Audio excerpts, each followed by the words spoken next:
A cikin labaran za ku ji cewa ƙudurin haraji ya tsallake karatu na biyu a Majalisar Wakilan Najeriya.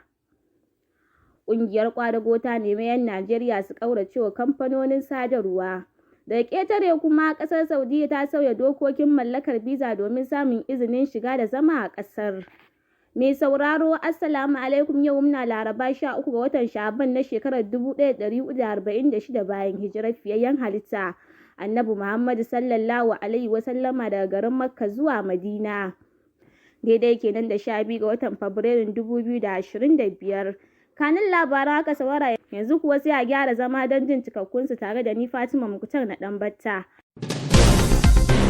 Majalisar Wakilan Najeriya ta amince da ƙudurin haraji a karatu na biyu bayan zazzafar muhawara kan ƙudurin tsakanin 'yan majalisar. Tun da farko dai majalisar ta haɗa dukkan ƙudurorin haraji huɗu da shugaban ƙasa Bola Tinubu ya aike mata a shekarar da ta gabata zuwa ƙuduri guda kafin fara muhawara a kansa. Shugaban masu rinjaye na majalisar Farfesa Julius Ehombere ne ya jagoranci muhawarar, wanda ya ce ƙudurin zai taimaka wajen farfaɗo da kamfanonin karɓar haraji na ƙasar. Farfesa Ehombere ya yaba wa ƙoƙarin ƙungiyar gwamnonin bisa kwaskwarimar da suka yi wa ƙudurin da nufin magance matsalolin da aka yi fargabarsu tun da farko.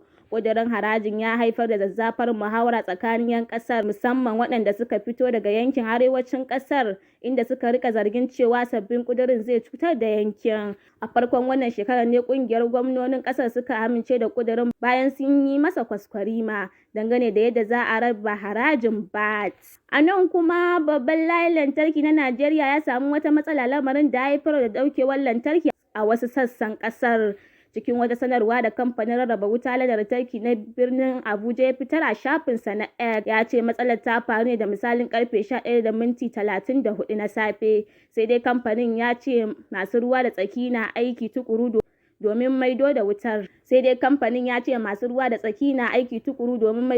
Da zarar an magance matsalar. Babban layin lantarki na Najeriya ya saba samun matsalolin faduwa, musamman a shekarar da ta gabata, wani abin da ke haifar da matsalar ɗaukewar wutar a faɗin ƙasar. Ƙungiyar ƙwadago ta Najeriya NLC ta nemi kamfanonin sadarwa da ke aiki a Najeriya da su janye sabon farashin su kuma su koma tsohon farashi cikin gaggawa. A wata takarda bayan taron da ƙungiyar ta fita wanda ta gudanar ranar Talata.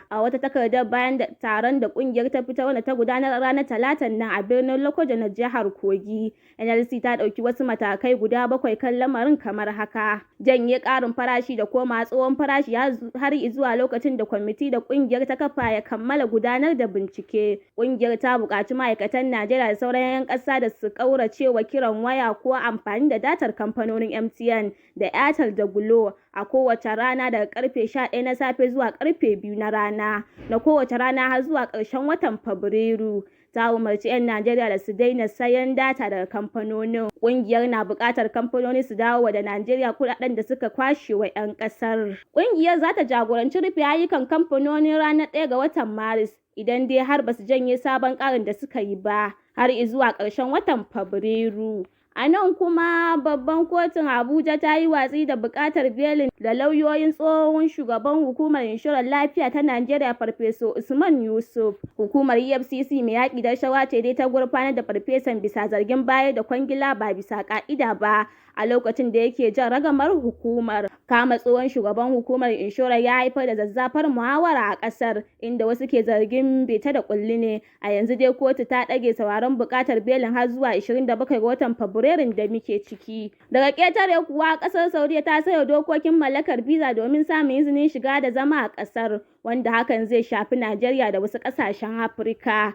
Yayin da ake shirye-shiryen fara aikin hajjin shekarar 2025, ƙasar Saudiyya ta taƙaita shiga da zama a ƙasar ga baƙi daga ƙasashen ƙetare 17 a faɗin duniya. Ƙasashen da dokar ta shafa a Afirka sun haɗa da Najeriya, ƙasar Algeria, Egypt, Ethiopia, Morocco, Sudan da kuma ƙasar Tunisia. Hukumomin Saudiyya sun bayyana cewa dalilan canjin shine hana amfani da biza da za ta ba mutum damar shiga ƙasar a koda yaushe. Hukumomin suna ganin hakan zai hana mutum damar aikin hajji ba tare da izini ba, kuma ana ganin dokar za ta rage matsalar cunkoso a lokutan hajji. Ƙarshen labaran kenan yanzu, amma kafin mu sallama ga wasu daga cikin bitar muhimman kanunsu da aka ji.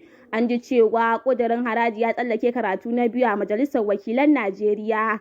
Ƙungiyar ƙwadago ta nemi 'yan Najeriya su ƙaurace wa kamfanonin sadarwa. Ƙasashen ƙetare kuwa ƙasar Saudiya ta sauya dokokin mallakar biza domin samun izinin shiga da zama a ƙasar. Yanzu kuwa a madadin sashin labarai na Global Hausa, Fatima Muktar na Ɗanbata da na karanto nake cewa mu kwana lafiya.